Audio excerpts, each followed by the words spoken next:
सती के आत्मदाह से क्षुब्ध शिव जब सती का शव उठाए सहस्त्र वर्षों तक ब्रह्मांड में घूमते रहे, तब भगवान विष्णु ने सृष्टि के संतुलन हेतु सती के अंगों का सुदर्शन चक्र से विखंडन किया। जहाँ जहाँ सती के अंग गिरे वे स्थान शक्तिपीठ के नाम से प्रसिद्ध हुए और उनकी रक्षा के लिए शिव के अंश से भैरव की उत्पत्ति हुई। समय समय पर संसार के कल्याण हेतु ये शक्तिपीठ अस्तित्व में आए। आज हम ओडिशा में स्थित देवी बिरिजा शक्तिपीठ की महिमा बताएंगे। यहाँ माता की नाभि गिरी थी। इस स्थान का दर्शन करने वाले भक्तों के जीवन में माता का आशीर्वाद सदा ही बना रहता है और हर मनोकामना पूर्ण होती है।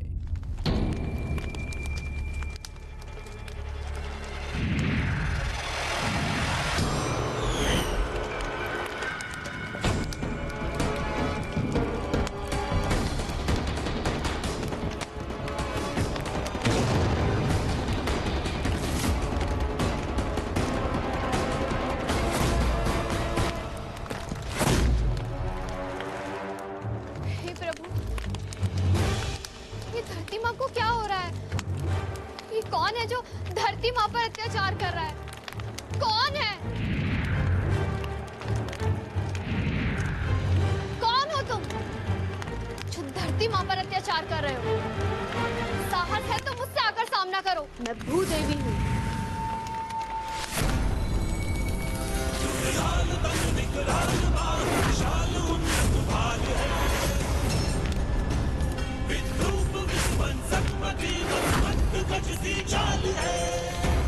मुझे तुम्हारी चुनौती स्वीकार है भूदेवी।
तुम मुझे नहीं रोक सकती देवी। मैं शीघ्र ही संपूर्ण पृथ्वी को जलाकर पाताल की तरह बना दूंगा। पृथ्वी पर हर ओर अग्नि की ज्वाला दहकेगी। मैं कोई भी स्थान नहीं छोड़ूंगा जहां पृथ्वी का कोई भी प्राणी निवास कर सके, और ऐसा मैं करके रहूंगा। इस संसार में ऐसा कोई नहीं जो मुझे रोक सके। तुम ऐसा नहीं कर सकते। मैं तुम्हें पृथ्वी को नष्ट नहीं करने दूंगी।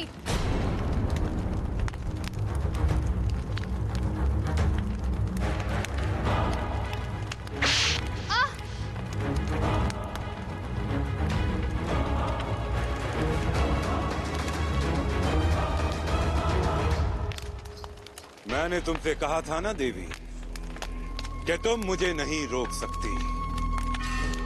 मैं पृथ्वी को पाताल बनाकर ही रहूंगा, और जिस दिन पृथ्वी पाताल की भांति दहकेगी, उस दिन पृथ्वीवासियों को हम असुरों की पीड़ा का अनुभव होगा, और तब संसार में समानता आएगी, और मुझे ऐसा करने से कोई नहीं रोक सकता।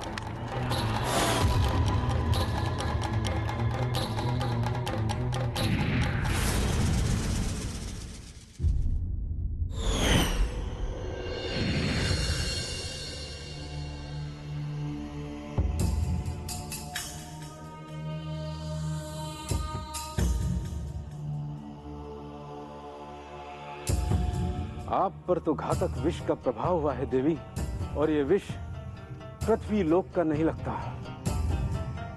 मेरे किसी भी उपचार का प्रभाव इस पर नहीं हो रहा है। मुझे क्षमा कीजिए देवी। मैं आपका उपचार करने में स्वयं को अक्षम पा रहा हूँ। हे माँ शक्ति, हे जगत जननी, आप तो सबकी रक्षा करने वाली हैं। मेरी रक्षा करो माँ, दर्शन दो।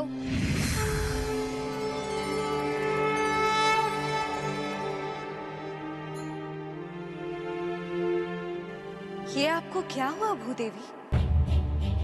किसने आपकी ये अवस्था की? धन्वंतरी देव, आप इस प्रकार किम कर्तव्य विमूढ़ होकर क्यों खड़े हैं? इनका उपचार क्यों नहीं करते? मुझे क्षमा कीजिए देवी, मैं इनका उपचार करने में सक्षम नहीं हूँ। इन पर अत्यंत ही घातक विष का प्रभाव हुआ है, जो कि इस पृथ्वी लोक का नहीं है। ये आप क्या कह रहे हैं धन्वंतरी देव? आप इस संसार में स्वास्थ्य के रक्षक हैं, समस्त औषधियों के स्वामी। यदि आप इनका उपचार नहीं कर सकते, तो कौन कर सकता है इनका उपचार? ये विष अत्यंत ही घातक है देवी। ये विष निश्चय ही पाताल लोक से आया है। इसका अर्थ है कि असुरों का कार्य है। तब तो केवल भैरव ही इनके प्राणों की रक्षा कर सकते हैं।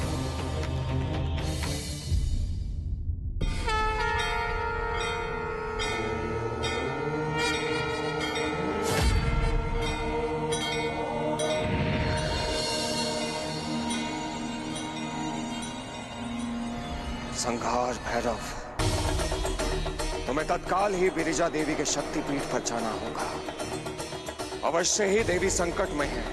माता बिरिजा के शक्तिपीठ की रक्षा का दायित्व अब आपका है। जो आज्ञा काल भैरव, मैं अपना कर्तव्य पूरी तत्परता से निभाऊंगा। आज्ञा दीजिए। प्रणाम।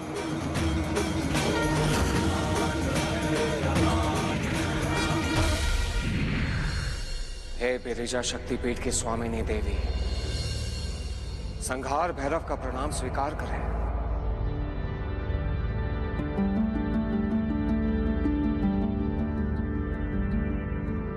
आज मैं काल भैरव की आज्ञा से आपके शक्तिपीठ की रक्षा के लिए नियुक्त हुआ।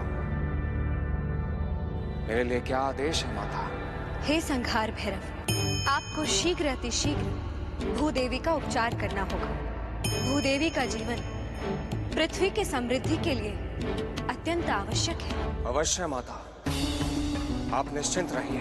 आपके आदेश के पालन के लिए मैं आकाश पाताल एक कर दूंगा। आपकी रक्षा अब मेरा दायित्व है। मुझे आप पर पूर्ण विश्वास है संघार भैरव, किंतु मेरी चिंता का कारण पृथ्वी का अस्तित्व है। जिस प्रकार इन असुरों ने पृथ्वी की वन संपदा पर आक्रमण किया है, वो अत्यंत ही चिंताजनक है। इन वनों से ही पृथ्वी पर जनजीवन संभव होता है। यदि ये वन ही नष्ट हो गए, तो पृथ्वी पर जीवन असंभव हो जाएगा और ये पृथ्वी भी पाताल लोक की ही भांति एक जलता हुआ गोला बनकर रह जाएगी। मैं आपकी चिंता का कारण समझ सकता हूँ माता। आदेश करिए। पृथ्वी की रक्षा के लिए मुझे क्या करना होगा? संघार भैरव, आपको शीघ्र ही शेषनाग के पास जाना होगा और उनसे इस विष के विषय में जानना होगा, जिसका प्रयोग ये असुर पृथ्वी का विनाश करने के लिए कर रहे हैं। और वही आपको भूदेवी के जीवन की रक्षा का उपाय भी बता सकते हैं। जैसे आपकी आज्ञा माता। मैं तत्काल ही शेषनाग के पास जाता हूं। प्रणाम।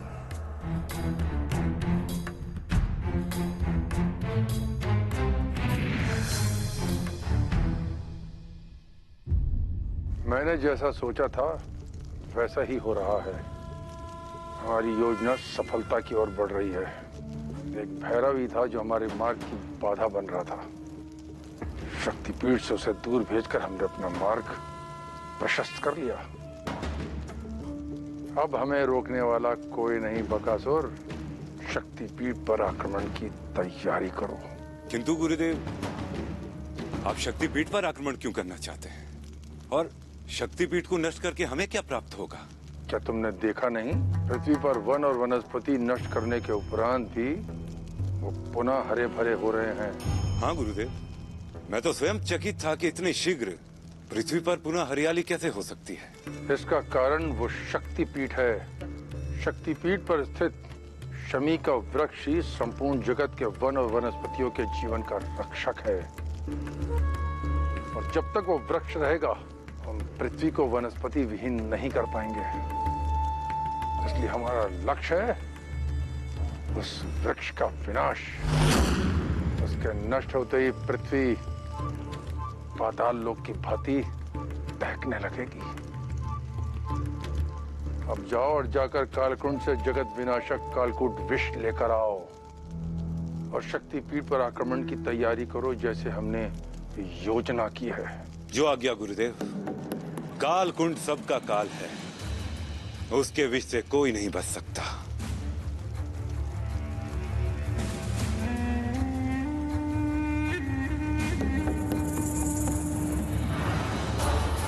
हे कालकोट विष के धारक कालकुंड, मुझे अपने घातक विष से समृद्ध करो। इस बार मैं पृथ्वी को जीवन विहीन करके रहूंगा, समाप्त कर दूंगा पृथ्वी लोक को। हे असुर श्रेष्ठ बकासुर, आपका स्वागत है। कुंड में प्रवेश करिए।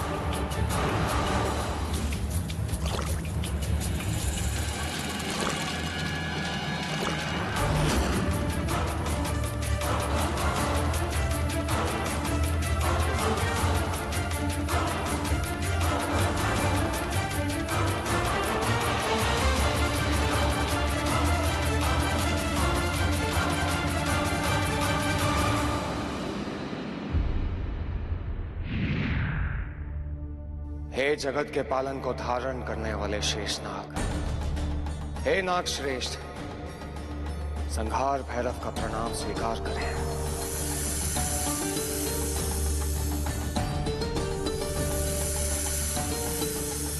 और मनुष्य रूप में प्रकट होकर मुझे दर्शन दीजिए।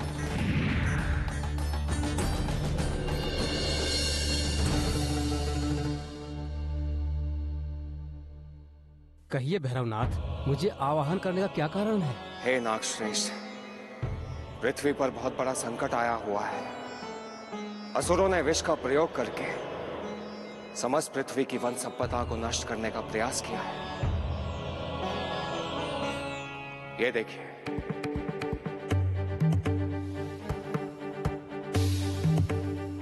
ये तो महाघातक विष है। इससे अधिक घातक विष तो मैंने अपने जीवन में आज तक नहीं देखा। ये घृणा विष है। संसार में इससे अधिक विनाशक कोई विष नहीं है। इसका नाम है शंका कालकूट। किंतु नाग श्रेष्ठ, इसके प्रभाव को नष्ट करने का कोई तो उपाय होगा। इसके प्रभाव को नष्ट करने का उपाय मेरे पास नहीं है भैरवनाथ, क्योंकि इसका प्रभाव केवल एक ही औषधि से हो सकता है, जिसका नाम है नील कुरुंजी। ये पौधा सुदूर दक्षिण में पाया जाता है, किंतु उसे प्राप्त करना इस समय असंभव है, क्योंकि वो 2 दशक में कभी एक बार उगता है। नाग श्रेष्ठ, आप ऐसा मत कहिए। भूदेवी पर कालकूट विष का गंभीर प्रभाव हुआ है। यदि शीघ्र ही उनका उचित उपचार नहीं किया गया तो पृथ्वी पर जीवन समाप्त हो जाएगा। मैं इस घातक विष के प्रभाव को नष्ट तो नहीं कर सकता, किंतु कम अवश्य कर सकता हूँ।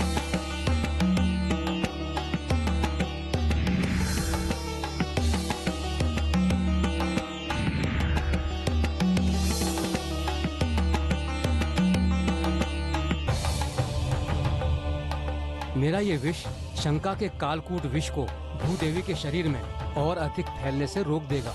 इससे आपको उनके उपचार के लिए उपाय खोजने का समय मिल जाएगा। धन्यवाद नागश्रेष्ठ।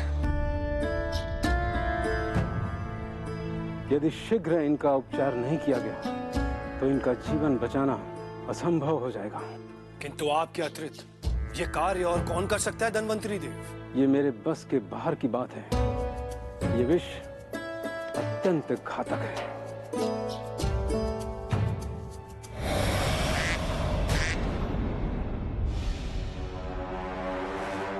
ये क्या हो रहा है? ये बाकासुर पुनः पृथ्वी पर प्रहार कर रहा है। अब क्या होगा देवराज? पृथ्वी की रक्षक भूदेवी पहले से ही घायल है।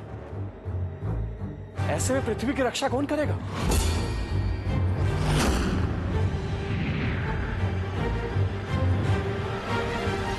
जिसका डर था वही हुआ देवराज। पृथ्वी धू धू करके जलने लगी है। ऐसे में शक्तिपीठ की रक्षा कौन करेगा? असंभव।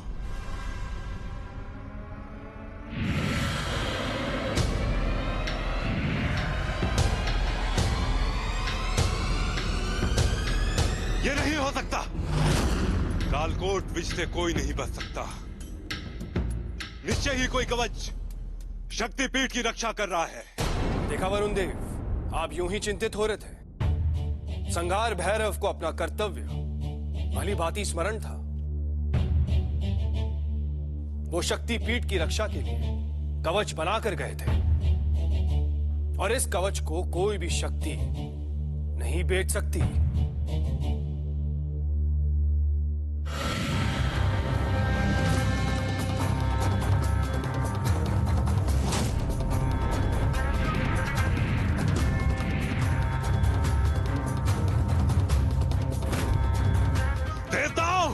मुझे असफल देख बहुत प्रसन्न हो रहे हो ना, किंतु तुम्हारा यह हर्ष बहुत समय तक नहीं रहेगा। अति शीघ्र तुम्हारे कष्टों के दिन आने वाले हैं। शीघ्र ही मैं वापस लौटूंगा और शक्तिपीठ सहित तुम सबका अंत करूंगा। फिर ना कोई शक्ति और ना कोई कवच तुम्हें मुझसे बचा पाएगा।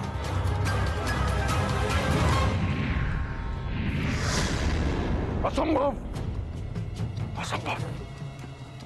तीनों लोकों में सबसे घातक विष को निष्प्रभाव करने की शक्ति किसी में नहीं है। ऐसा कौन सा कवच है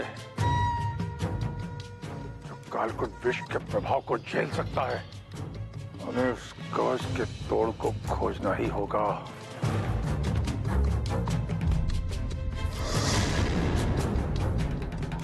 भक्तांग, असुर कुल का कलंक भक्तांग। ये भक्तांग कौन है गुरुदेव? भक्तांग वैसे तो एक असुर है बकासुर, तो वो हमें छोड़कर देवताओं का भक्त बन गया है। उसमें इतनी शक्ति है कि वो किसी भी कवच को तोड़ सकता है। इस कवच को तोड़ने की कुंजी भी वही बनाएगा। किंतु वो है कहां गुरुदेव, और वो हमारी सहायता क्यों करेगा? सहायता तो सहवश हमारी करनी होगी, बस उसे खोजने की देर है। चलो।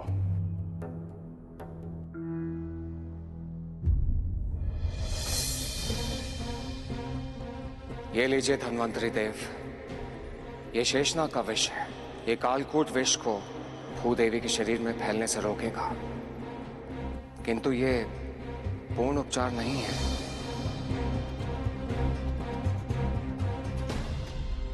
तो फिर इस तात्कालिक उपचार से क्या लाभ होगा संहार भैरव?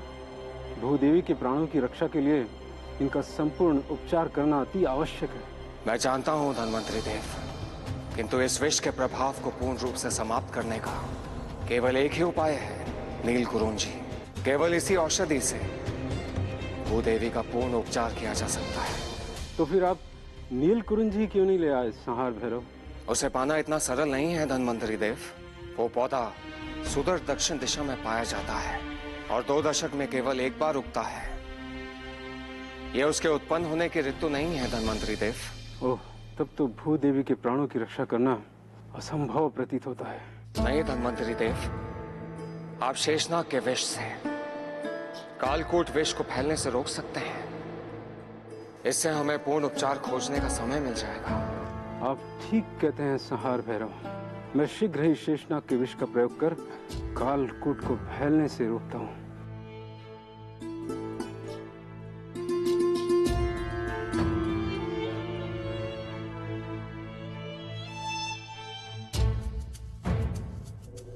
नारायण नारायण। प्रणाम भैरवनाथ। ये क्या भैरवनाथ, यहाँ आप भूदेवी के उपचार में लगे हुए हैं और वहाँ शुक्राचार्य भक्तांग की खोज में गए हैं। भक्तांग की खोज में? हाँ भैरवनाथ, हाँ। किंतु उन्हें भक्तांग की क्या आवश्यकता पड़ गई? नारायण नारायण। आप भूल रहे हैं भैरवनाथ कि जिस कवच से आपने शक्तिपीठ और शमी वृक्ष की रक्षा की है, उसकी कुंजी बनाने का सामर्थ्य मात्र भक्तांग के पास ही है। आप क्या कह रहे हैं देव ऋषि? तो मुझे उन्हें रोकना होगा। अवश्य भैरवनाथ, अवश्य। किंतु भैरवनाथ, फिर भूदेवी के उपचार का उपाय कौन करेगा और नील कुंजी की खोज में कौन जाएगा? आप निश्चिंत रहें संहार भैरव। मैं धन्वंतरी देव को लेकर नील कुरुंजी की खोज में जाता हूं। आप जाकर भक्तन की सुरक्षा कीजिए। धन्यवाद बृहस्पति देव। धन्वंतरी देव, आप किसी भी मूल्य पर उस औषधि को खोज कर लाए। मैं जाकर शुक्राचार्य को रोकता हूं। अवश्य संहार भैरव, आप निश्चिंत होकर जाइए। देवराज, मेरी अनुपस्थिति में शक्तिपीठ की रक्षा का दायित्व अब आपका है। आप समस्त देवताओं के साथ यहीं पर रहिए ताकि शक्तिपीठ पर कोई आंच ना आए। अवश्य संहार भैरव, मेरे रहते शक्तिपीठ पर कोई अहित नहीं होगा।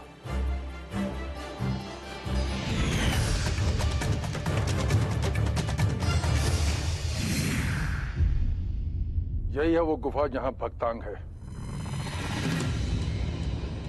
जाओ उसे शीघ्र लेकर आओ।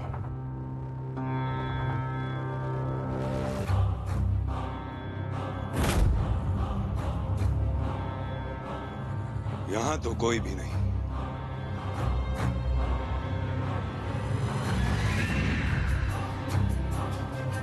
इधर तो कोई नहीं है गुरुदेव। प्रतीत होता है वो यहां से भाग गया।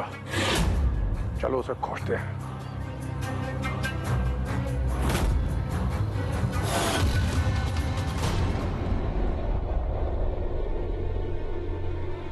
रुक जा भक्तांग।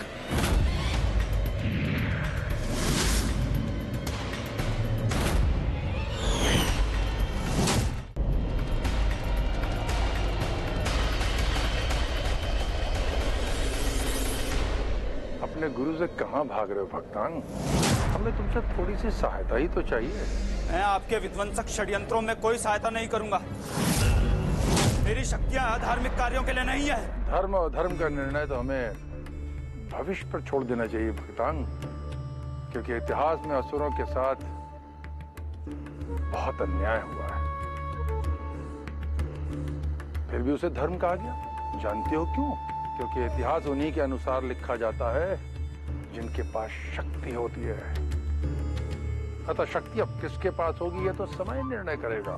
हमें तो केवल समय के अनुसार अपना कार्य करना है। रुक जाओ! छोड़ दो भक्तन को, अन्यथा इसका परिणाम अच्छा नहीं होगा। परिणाम भी उसी के पक्ष में होता है जिसके पास सामर्थ्य हो। और यदि तुम में सामर्थ्य है तो बचा लो अपने भक्त को।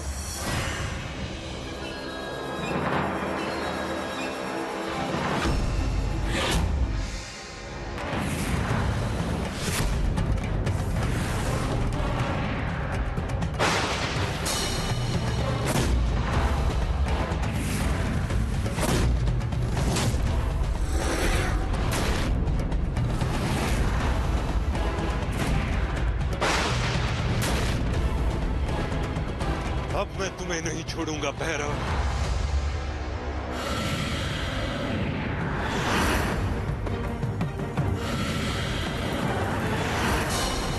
ये बहुत अधिक शक्तिशाली है। मुझे सावधानी से इसका सामना करना होगा। हे प्रभु, इस दुष्ट बकासुर को परास्त करो। हे रुद्र, हे भगवान नारायण, संहार भैरव को शक्ति प्रदान करो।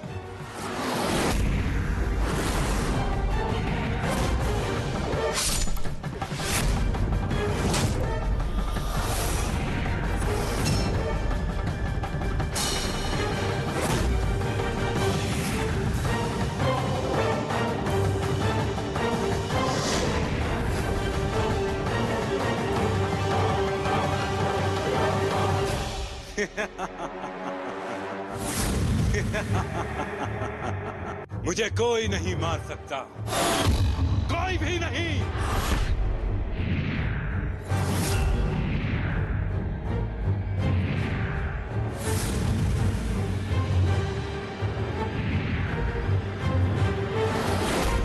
हे कालकोट विषधारी कालकुंड, मेरे घावों का उपचार करो। मुझे और अधिक शक्ति और अधिक विष प्रदान करो, ताकि मैं पृथ्वी को जीवन प्रदान करने वाले उस शमी वृक्ष के साथ संपूर्ण पृथ्वी को नष्ट कर सकूं। स्वागत है बकासुर।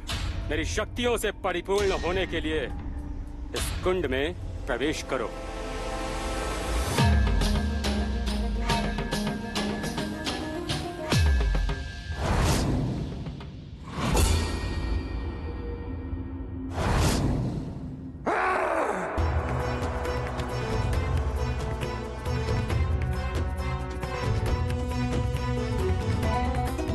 शीघ्र ही इस विष के प्रभाव को नहीं रोका तो मेरा जीवित रहना संभव हो जाएगा।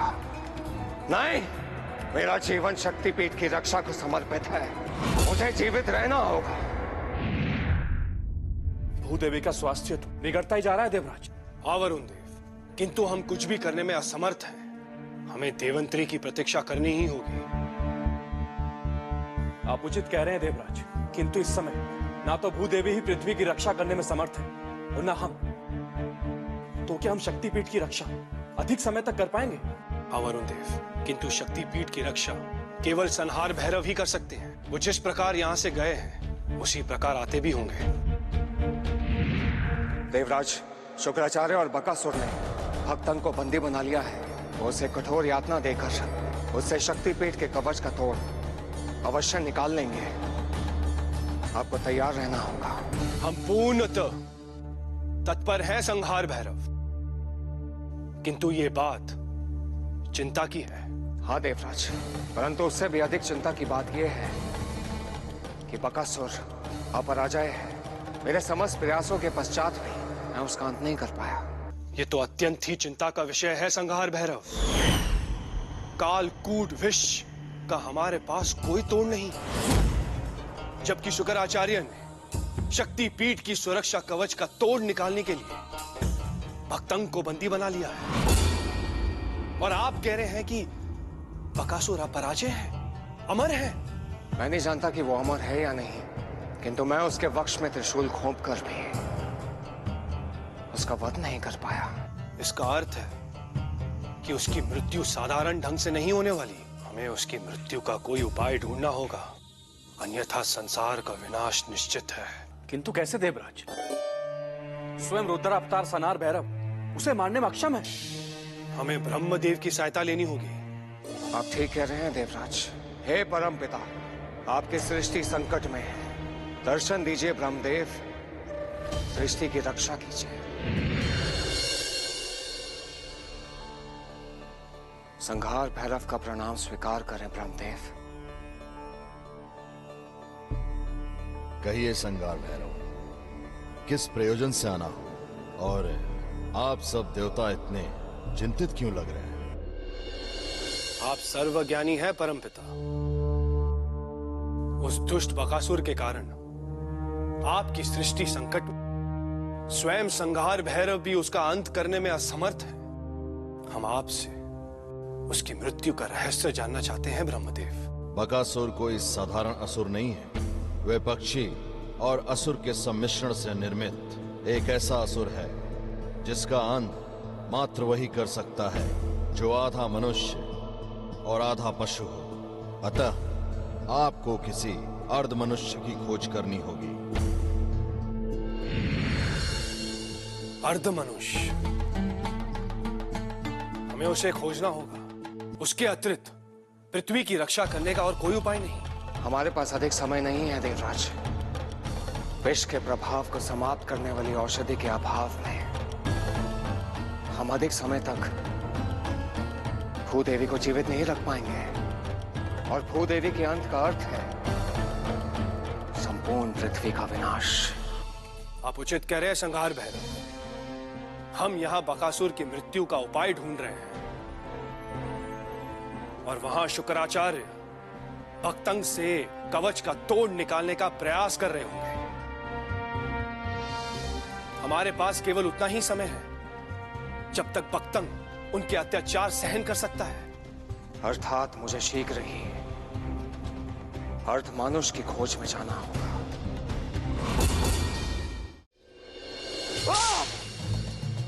क्यों स्वयं को प्रताड़ित कर रहे हो भक्तांग? मेरी बात मान लो और इस पीड़ा और अपमान से मुक्ति पालो। वैसे भी तुम एक असुर हो और असुरों की सहायता करके तुम अपना धर्म ही निभाओगे। प्राणी का कर्म उसके जन्म से नहीं, उसकी नैतिकता उसकी अंतरात्मा से तय होता है गुरुदेव। मेरी अंतरात्मा आपके अधर्म में सहयोग करने की अनुमति नहीं देती है। अंतरात्मा? अच्छी बात है। अब अंतरात्मा ही तुम्हें शीघ्र आदेश देगी हमारी बात मानने के लिए।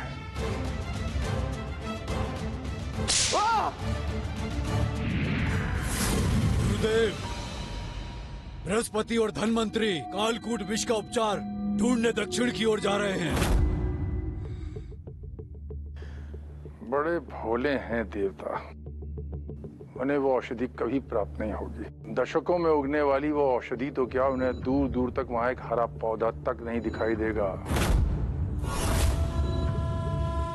फिर भी एक काम करो, 2 असुरों को उस दिशा में भेज दो ताकि वो देवताओं को किसी भी प्रकार की औषधि प्राप्त करने से रोक सकें। हे प्रभु, ये तो विनाश की पराकाष्ठा है। हाँ धन्वंतरी देव, यदि हमें वो औषधि नहीं मिली तो अनर्थ हो जाएगा बृहस्पति देव। हम इस प्रकार अधिक समय नष्ट नहीं कर सकते। हमें शीघ्र ही ऋषि वनस्पति की सहायता लेनी चाहिए। ठीक कह रहे हैं बृहस्पति देव।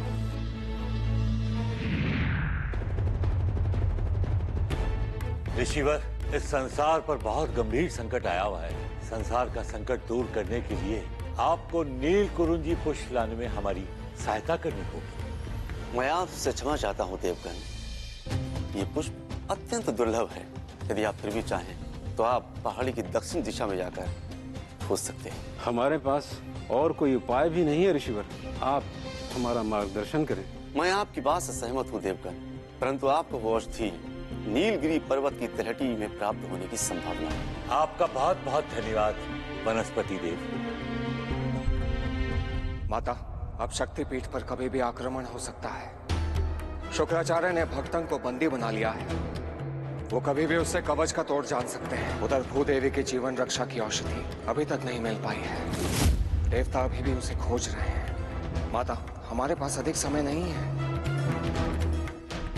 ये क्या संहार भैरव, आप पर तो स्वयं विष का प्रभाव हुआ है। आप चिंता न करें देवी, मेरा जीवन अभी शेष है।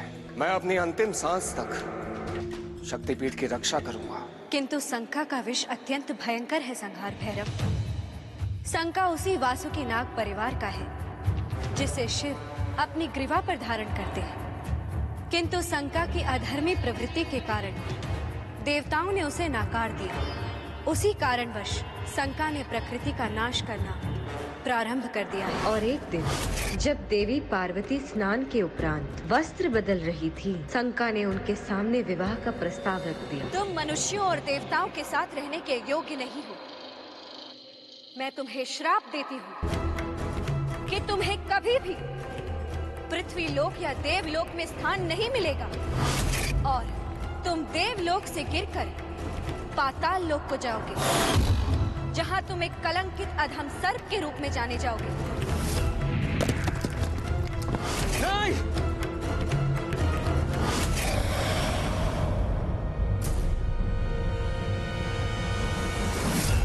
शंका का विष पाताल में व्यक्त होकर अत्यंत ही घातक हो गया है और उसका कोई तोड़ किसी के भी पास नहीं। उसका अंत करने का केवल एक ही उपाय है। उसके मस्तक पर स्थित उसकी मणि में ही उसका समस्त विष संचित है। यदि एक बार उस मणि को नष्ट कर दिया तो शंका भी नष्ट हो जाएगी।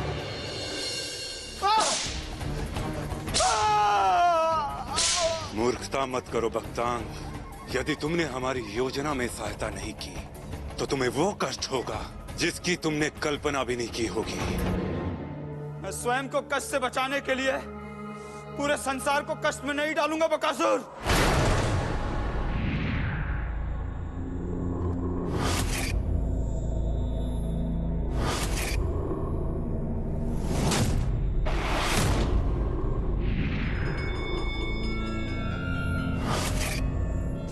मैं तैयार हूँ, मैं तैयार हूँ। आप जो कहेंगे मैं करने के लिए तैयार हूँ। कहिए गुरुदेव, सभी कार्य योजना के अनुसार ही चल रहे हैं ना? हाँ शंकर, सब कुछ हमारी योजना के अनुसार ही हो रहा है। देवताओं को कोई उपाय नहीं सूझ रहा है। वो उन्मत्त होकर हमसे निपटने का उपाय खोज रहे हैं। किंतु गुरुदेव, वो तो नील कुरुंजी खोजने गए थे। यदि वो औषधि उन्हें प्राप्त हो गई तो? निश्चित रहो शंका, उन्हें वो नील कुंजरी पुष्प कभी प्राप्त नहीं होगा।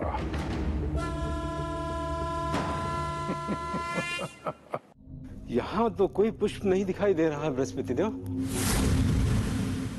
हम इस वन में पुष्पों के रक्षक हैं और हम इनकी रक्षा इन्हें भस्म करके करते हैं। हम तुम्हें वो औषधि कभी प्राप्त करने नहीं देंगे।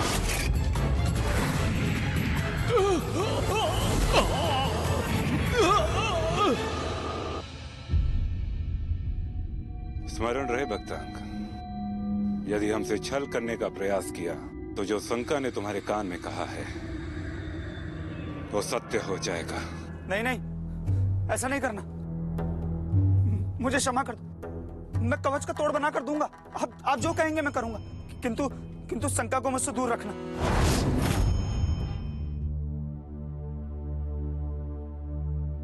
प्रणाम भैरवनाथ।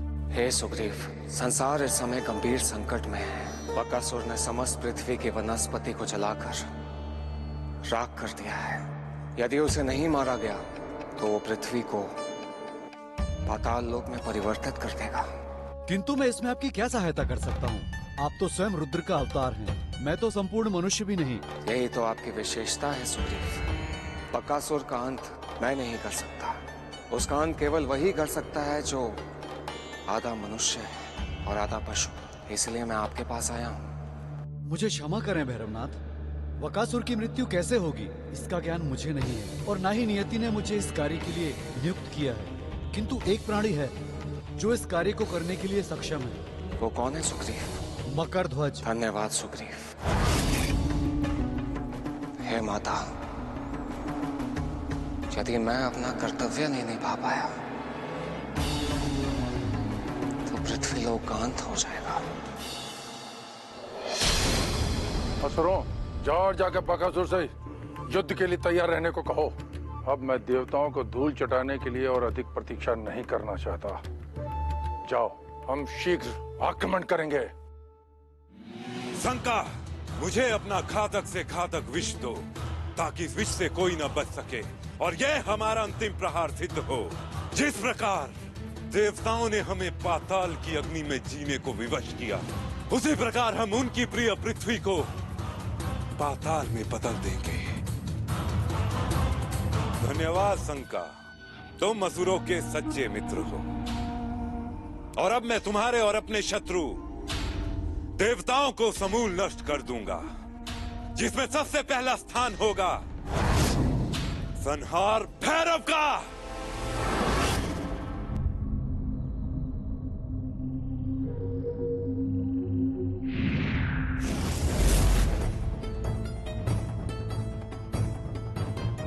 कहाँ छुपा है काश? सामने आ।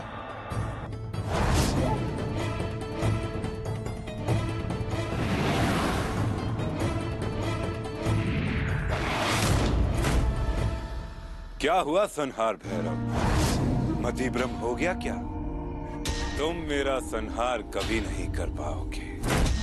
तुम तो केवल नाम के संहार भैरव हो। और यदि तुम में शक्ति है तो आओ और मेरे दानव को परास्त करके दिखाओ।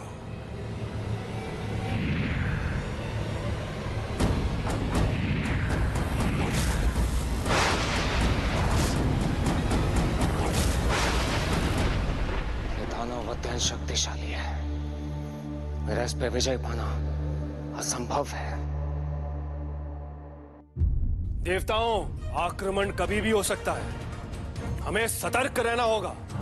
हाँ देवराज, यदि भैरव समय से पहुंच जाते तो असुरों का सामना करना इतना कठिन ना होता। हे माते, प्रकट हो।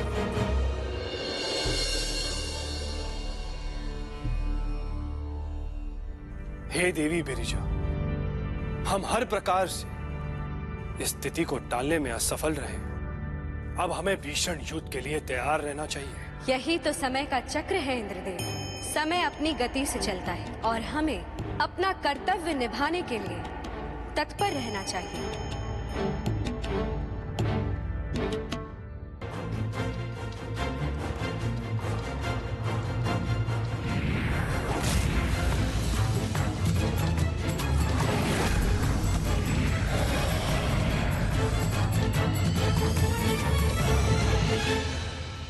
अचानक यहाँ शांति क्यों छा गई? हे मां शक्ति, मेरी सहायता कीजिए।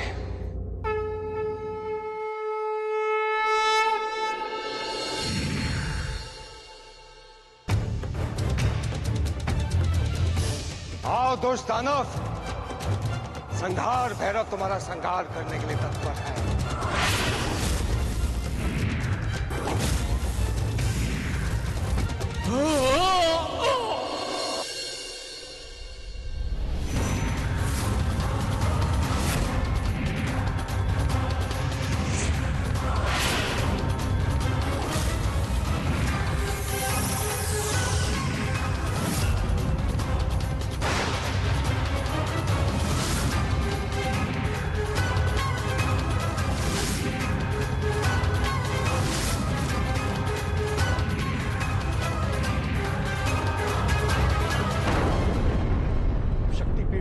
बचा सकता इंद्रदेव। हे संहार भैरव, शक्तिपीठ की रक्षा करो।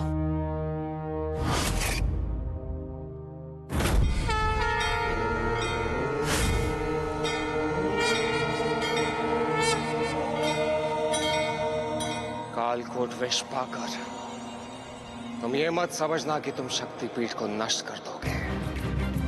संहार भैरव अंतिम सांस तक शक्तिपीठ की रक्षा करेगा।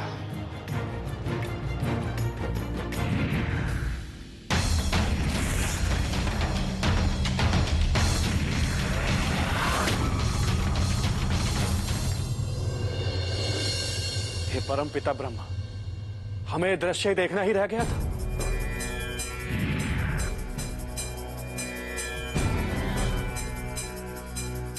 प्रतीत होता है कि पृथ्वी का अंत प्रारंभ हो चुका है। अब इसे बचाना संभव नहीं।